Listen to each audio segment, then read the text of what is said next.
Did you know that our ability to become free of the cycle of living paycheck to paycheck lies as much in the narratives that we have internalized as our actual earning ability? In this episode, let's explore the psychology of money by Morgan Housel and see how together we can develop a strategy that complements our own internal stories so that we can start effectively optimizing our path to financial independence. Hi, I'm Dr. Dang and you're watching The Financial Neurologist. I'm a board-certified physician turned financial nerd, and together let's take an evidence-based approach to personal finance and life optimization. Let's get started. Insight number 1, overcoming behavioral biases. Have you ever heard this phrase? Oh, investing is gambling. I'm not a gambler. If you believe in this, that is fine. But Housel recommends engaging with your individual bias by increasing your financial literacy. To explain why, let's take a page from medicine. So as physicians, we take an approach to patient treatment and practice what is called evidence-based medicine. This means to hone the skill set of being as objective as possible when treating a patient by complementing the biases inherent in the current common best practices we picked up during training with the latest and high-quality research evidence. Going back to the topic of financial literacy, I've always believed that books hold the key to our future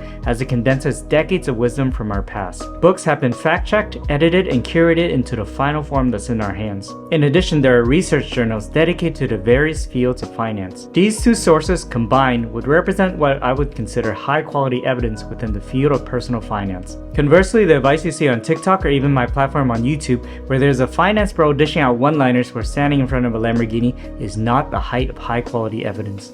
It pays to ignore the low-quality personal finance advice noise out there, do your own research using high-quality sources such as books, and run the numbers specific to your scenario. Insight number 2, overcoming action paralysis. After observing countless interviews amongst individuals and couples in terms of their personal finance, a common theme emerges. People follow and adopt the money habits of their parents as well as their immediate peers. If everybody in your circle carry high interest debt, living beyond their means, not contributing towards their retirement, there is a high likelihood that you will as well. But your life doesn't have to be that way if that's not what you want. Similarly, if your parents never invested themselves and your friends think investing is only for those who are old and already rich, it would also be unlikely that you would follow this path as well. Conversely, if all you know about the concept of investing is the image of an individual that analyzes company statements, the latest article on the current top hot stock picks, and spend their day trading in and out of the market, then you would think that is all investing is speculation, i.e. gambling. And you would be right in that case. These are common themes I see in these financial interviews as well as amongst people in my own life. And these narratives are what holds us back from developing true financial independence. The evidence in investing is clear.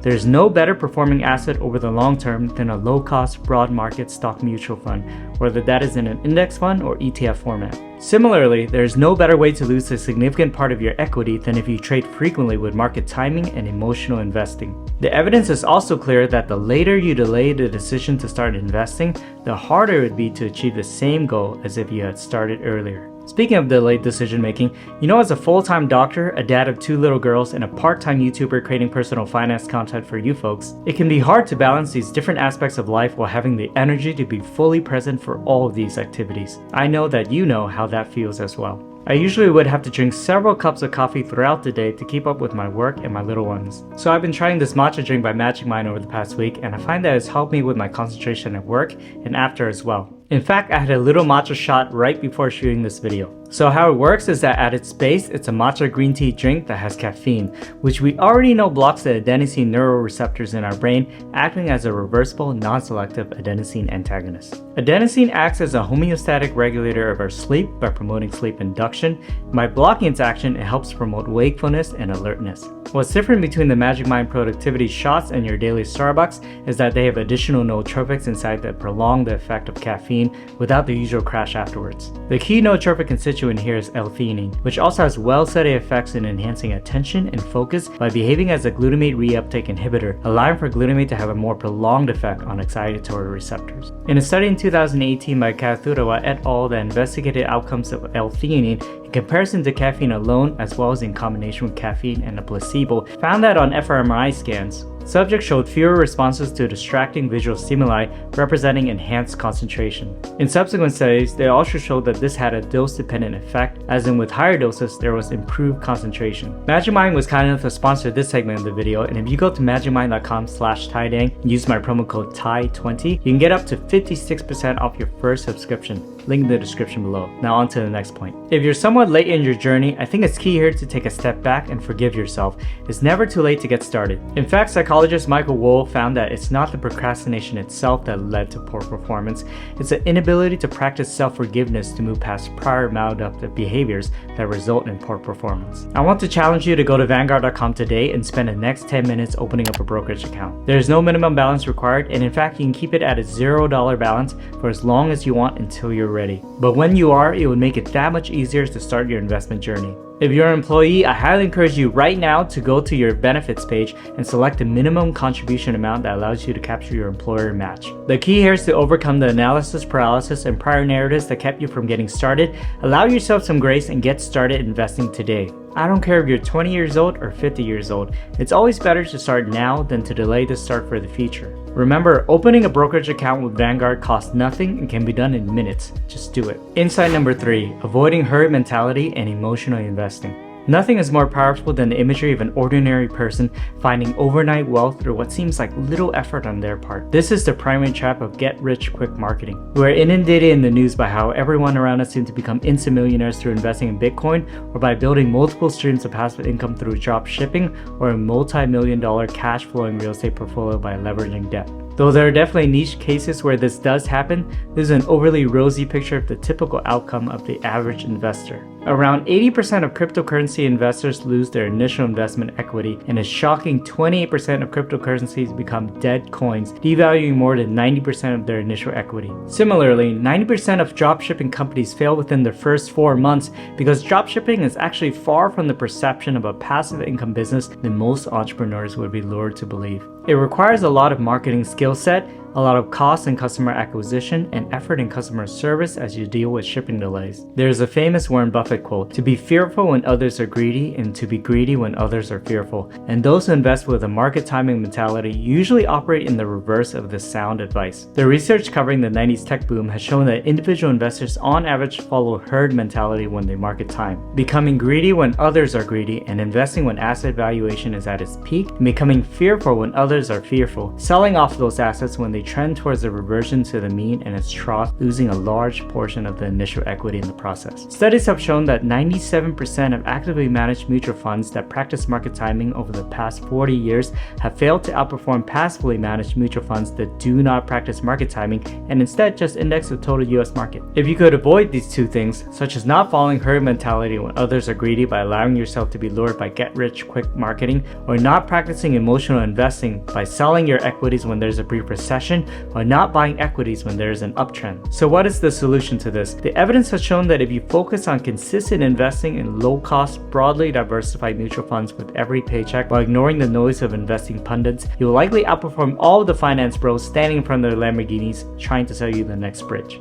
Insight number 4, avoiding associating money with success. Now I know what you're thinking. This is a video on smart money habits on a personal finance channel. What do you mean we shouldn't use money as a measure of success? What I meant to say is that as we progress in our career and life, we should keep in mind that we aren't necessarily chasing a net worth number just to have a higher number than our neighbors. Money is a tool that should be wielded to craft the life that you want for yourself. Conversely, money could also act as a weapon that dismantles the life that you've built by over-leveraging debt. For some, the relationship with money is a complicated one that could either promote or hinder their path towards their financial goals. Consider the narratives that you may hold about money in connection with social acceptance and success to find amongst those narratives your true values. Is being in $60,000 worth of high interest debt to own a brand new Tesla or $1 million worth of high interest mortgage debt to own a single family home in a nice suburban area worth the trade-off in terms of financial goals and life autonomy? This is something you only can answer yourself. By decoupling how others view yourself from your own values,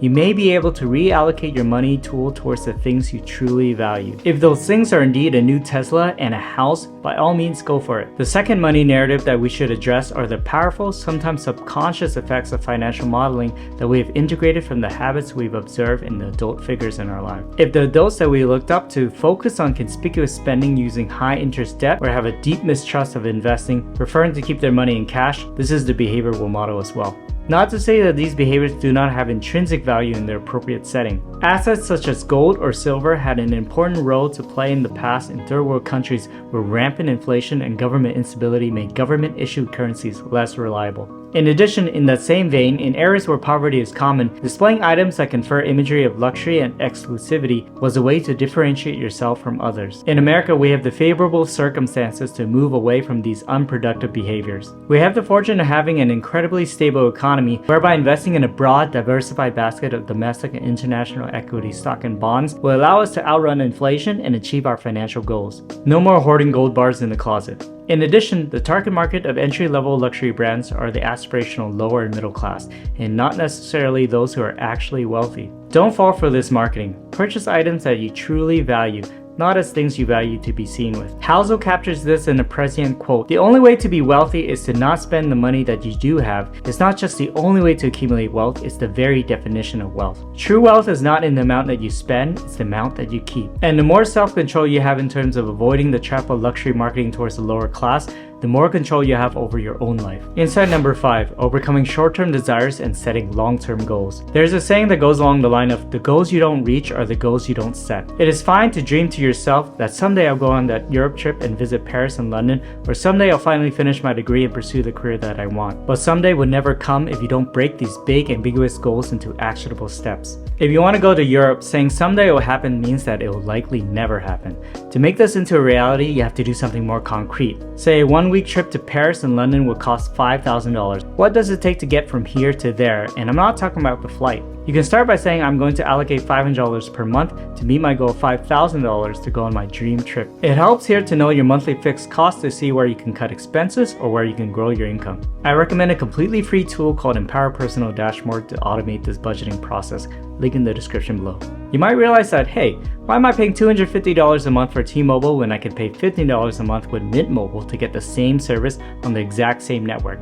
Link also in the description below. You might also realize that there are a few other billed subscription items that have accumulated bloat over the years that is replacing your ability to go on your dream vacation. Cut those out. Even better, if you could negotiate a 1 to 2% raise that would also give you that extra $500 a month, the goal is met all the same. Similarly, it helps to practice controlling maladaptive short-term desires to avoid accumulating high-interest debt, as well as help pay off current high-interest debt. I recently finished my medical training about 7 months ago, and after delaying gratification for almost a decade-long period, it's understandable to do what every physician does when they finish training: immediately buy a doctor's house and a doctor's car. But by delaying those short-term desires for 6 additional months and keeping fixed costs extremely low, I was able to pay off $270,000 worth of high-interest student loan debt, which meant that I could also buy a house and a new car if I wanted to, without paying interest on debt for the next 10 to 20 years. What I've found through finishing Housel's book on the psychology of money is that as humans, we're complex. There are multiple life experiences that have shaped our own unique viewpoints on the world,